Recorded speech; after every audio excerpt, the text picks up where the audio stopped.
Değerli şagirdlər, abituriyentlər, izləyicilər, bu dərsimizdə Məmməd Arazın Əsgər Məktubu şeirindən danışacağıq. Əvvəlcə bir neçə kəlmə şeirə başlamamışdan qabaq fikrimi deyim. Məmməd Araz gəncliyimin sevilən şairlərindəndir. Şeirindəki pafos gəncliyimlə, yəni gənclik duyğuları ilə üst-üstə düşən bir pafos idi.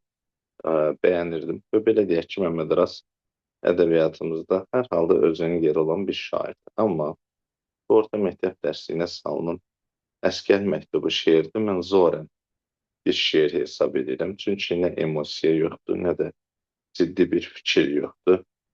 Bəlkə burada bir dənə dəyərli bənd deyəndə misrabı ola ki, bir nişan həsrəti, bir toy həvəsi. Bəli, Əsgərin elə bir nişan həsrəti, toy həvəsi ola bilər. Yoxsa sən hərbi xidmətdə olmayan bir adamın, bir əsgərin duyğularını yaza biləcəyi də inandırıcı olmur. Zaten də bu şeir hərbi xidmətdə olmuş biri kimi deyirəm. Yəni məni qətiyyən təsirləndirmir. Yəni mən bu duyğuları yaşamadım hərbi xidmətdə olarkən və Azərbaycanın ən yaxşı ordusunda hərbi xidmət eləmişəm, xüsusi təyinatlarda olmuşam. Amma bu hissləri bu cür yaşamamışam yəni. Yaşanmamış bir hissi qələmə alanda da, fikirləri söyləyəndə də şeir bədinə bədii cəhətdən gözəl olur, nə də daşıdığı yük baxımından, məna yükü baxımından dəyərli olur. Amma neyniyək, bunu orta məktəbə salıblar.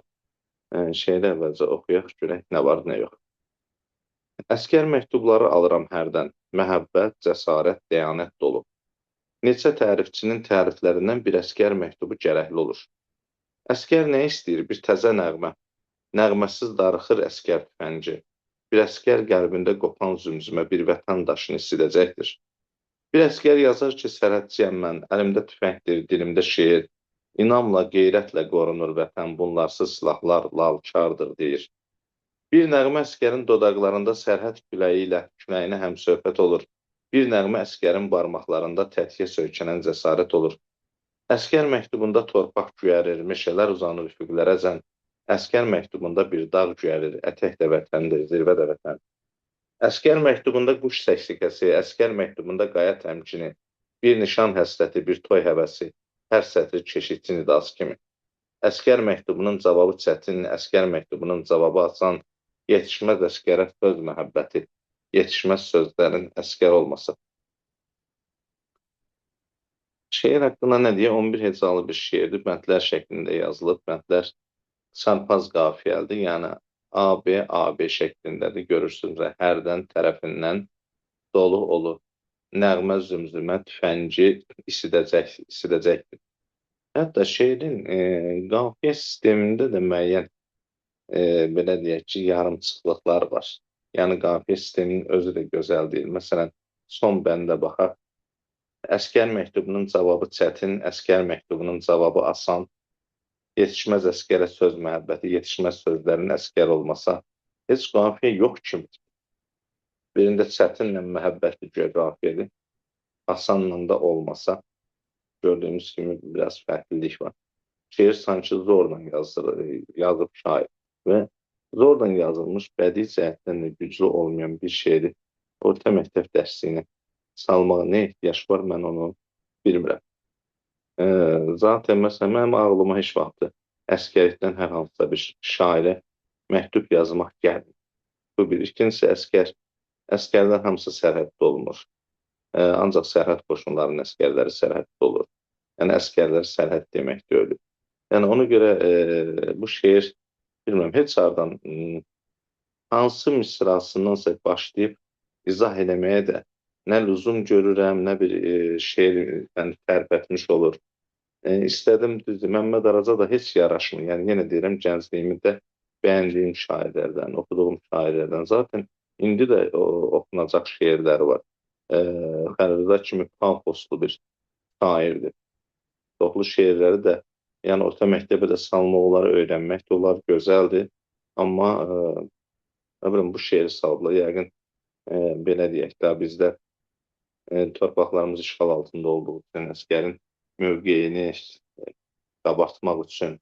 Ondan sonra Qabilin e, Azərbaycan əsgəri şeirini salsınlar da, Ümid sənədir ancaq Azərbaycan əsgəri. O daha gözəl olardı. Bəli, həqiqətən də Ümid Azərbaycan əsgərinədir. Və yaxud Baba Fünhanın Bəhri Təbili var. Sənə qurban kəsərəm mən. Vətənin torpağını qoruyan əsgər. Məsələn, o misraların olduğu Bəhri Təbili var. Onu salaram da. Yoxsa Məmməd Arazın Əsgər məktubu heç bir mənada kəsb eləmir. Əsgər güya şairə məktub yazır. Bəlkə də bir dənə olub, 2 dənə olub. Amma bu xarakterik olmadığı üçün, tipik olmadığı üçün onun ədəbiyyata gəlişi, orta məktəbə salınması da xoş olmuş. Şeirə bu cür deyindim. Hər halda yəqin ki, bunu dinləyənlər bir ədəbiyyat müəlliminin orta məktəbdə belə bir şeiri bu cür təhlil eləməsinə yəqin ki, qəribə baxırlar. Amma qəlbimdən keçəni deməsəm olmur.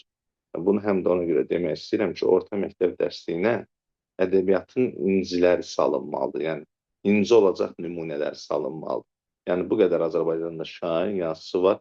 O əsərlər dərsliklərə salınmalıdır ki, o həqiqətən şagirdin ürəyində bir ədəbiyyata sevgi formalaşdırsın, şagirdin bir qəlbinə toxunsun, bir onu keçən müəllimi duyğulandırsın. Yoxsa heç bir duyğu yox, ciddi bir fikir yox, bir fikrin ifadə olunması yox və gəl onu dərsliyə sal və mən də onu belə deyə sevərək təqdim edim. Axı eləyə bilmirəm. Diqqətinizə görə təşəkkür edirəm. Əgər sizə bir faydam toxunursa mənim üçün nə mutlu.